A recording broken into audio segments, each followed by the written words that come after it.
talking about. Why he get a comic book? He can read. Why is mine still in plastic, man? Why don't I get to be hold the comic? Touch not, lest ye be touched. We tried to teach you how to use comic books while you were going off and playing softball, but no, you didn't want to learn. You just wanted to go and play softball. These are the consequences. Deal with them. That's cool. That's what people don't like you. I don't even care. My name is Sean Washington, and I want to welcome you, please. I want to welcome you to Delve into the Void, your one-stop shopping space for all things that are pop culture, comics, video games, and everything else that we can throw in here to make it nice and interesting for you. This is Jeremy Holder. And the one over here who we don't like is Clovis, Bordeaux. Right on. Today we are covering all things that have to do with comic books and creativity and all things that go with that. So to start us off, I think the best place would be to start us off with some history of comics. And go.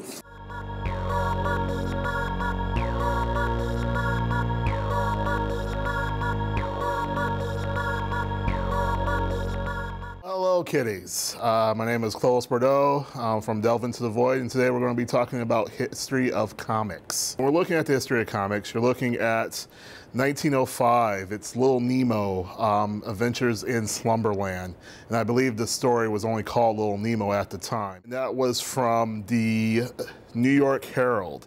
So Nemo goes to 1905 to 1911. The reason that the Little Nemo is important is because it's the first comic that uses word bubbles. You have a history of panels before that, even going as far back as grotesques, but it's the first time that you get word bubbles, you get narration, you get panel-to-panel story. Little Nemo does that. From Little Nemo, we jump to National Allied Publications, also known as DC Comics. That's 1934.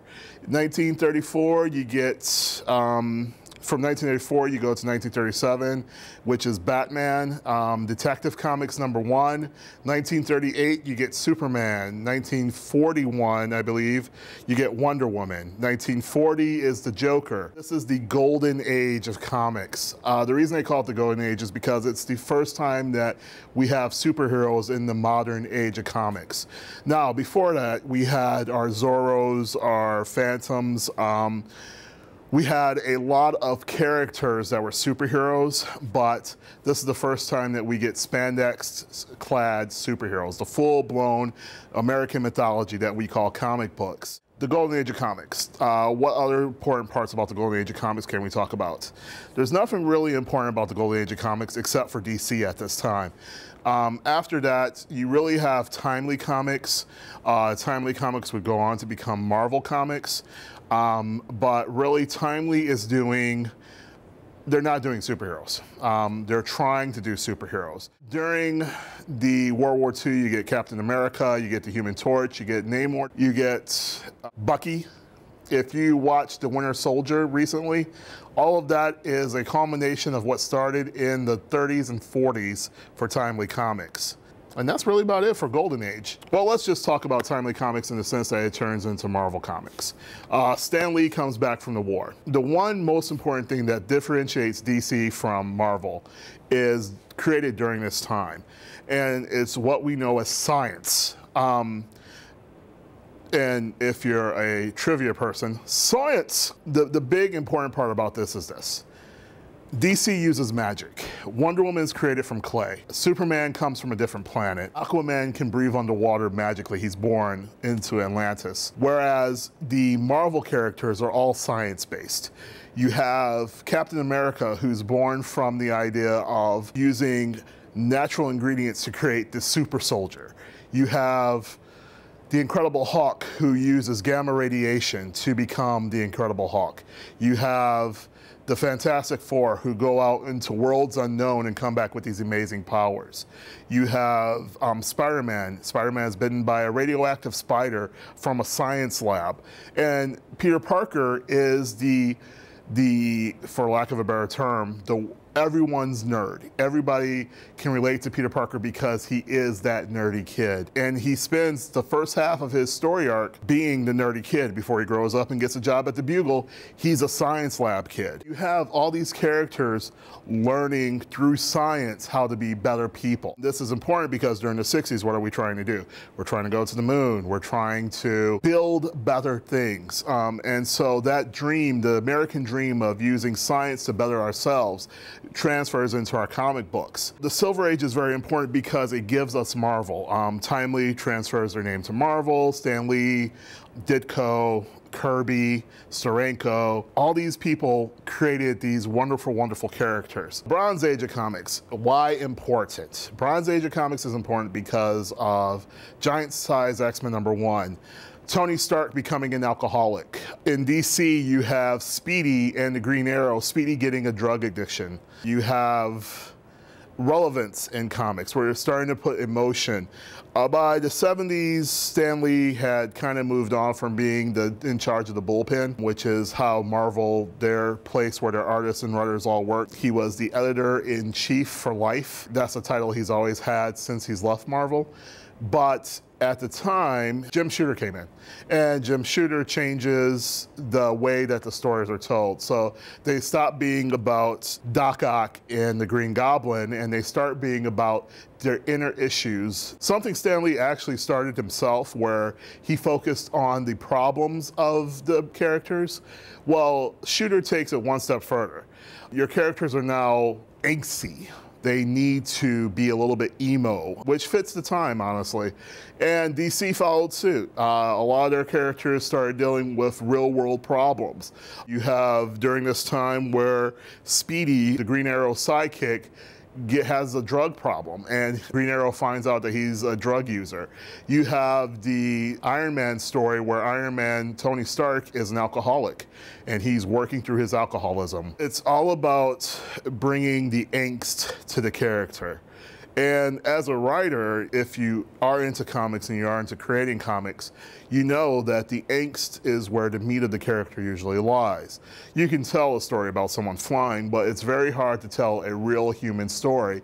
And that's what Shooter did a lot of. This is also a time where DC and Marvel had a really big rivalry. That's your Bronze Age. The modern era comics is broken really into a couple things. The 80s brings us to the grim and gritty. Grim and gritty, dark. Boo. It's the time where you get The Dark Knight Returns. It's the time where you get Watchmen. It's the time when you get Swamp Thing. It's the time where you get Alan Moore and Dark. Alan Moore has been influential in comic books in the sense that he's pretty much created the language that comic book artists have used for the last 20 years. It's the writing style. You can credit Bendis. If you look at Brian Michael Bendis, you can credit Brian Michael Bendis' writing with a lot of words, too many words sometimes. Alan Moore was a writer first. He cared about the comic second. And you could argue with Watchmen, which is arguably the best comic book ever created, that he created a book that was insanely thoughtful. It was a novel first and a comic book second, and it was a comic book first and a novel second. It's a weird mix, and it's very interesting to read if you get to the chance to. This is also a time of Teenage Mutant Ninja Turtles. As a joke, Eastman and Laird create Teenage Mutant Ninja Turtles. Becomes $1 billion profit center for them. 90s, you have Image Comics. Image Comics are 5 creators. They leave Marvel and go off to make Image Comics. They partner with Malibu. It's Jim Valentino, it's Jim Lee, Todd McFarlane, Rob Liefeld, Eric Larson. I think I'm missing one, so maybe 6. Mark Silvestri, so it's 6. They go off and they create Image Comics. The reason Image Comics did so well, like you can credit, them being the artist, Jim Lee at the time having the #1 selling comic book with X-Men #1. You can credit it with the hubbub that came about with them leaving in the comic book industry. You can credit it with the paper. Before all this, and if you look at artists during the 70s and 80s, they used a lot of comic book art to represent a lot of their work. The reason comic book art was important to them because it was the comic books of their childhood. When you're looking at Warhol's work, a lot of the reason Warhol does 4-color and does a dot print is based off of the comic books he read as a kid. It goes the same for a couple other artists that were very big during the pop art phase. Image is the first one to actually do a 4-color inkjet digital press.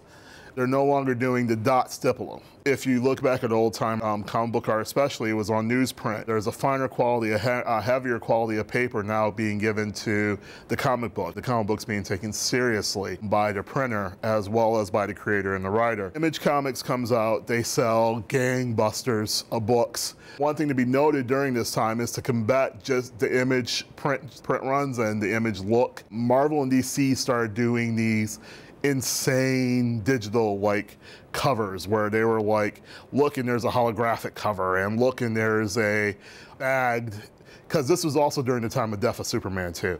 And so everything was bagged and poly-bagged and super bagged, and the cover had like silver inks on top of regular, it was just crazy time, it really was.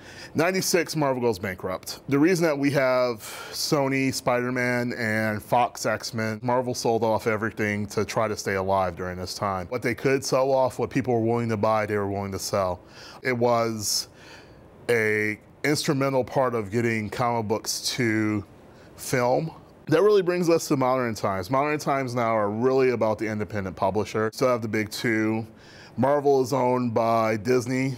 Disney buys Marvel for $4 billion. Warner Brothers bought DC some time ago. They're corporations now. So you have a lot of artists going to the digital and the indie press. You have a lot of artists doing Joker Days. Joker Days are 3 panels on the web. You have a lot of artists going back to what made comics interesting in the first place, which is telling a story, not so much worrying about the financial accoutrements that come with the gain of a comic book story, more just telling for the love of telling a story. The history of comics, the one thing I will say, and very quickly, is that the history of comics is very varied. It's very unique in the sense that just like jazz, just like some of the R&B, the rock and roll that we created, they're American made. Now, yes, it pulls from, you know, things like Greek mythology and all those things, but it's really an American made art. The history of comics is really unique to who we are as a culture. To ignore that sometimes is to our own detriment. That's history of comics.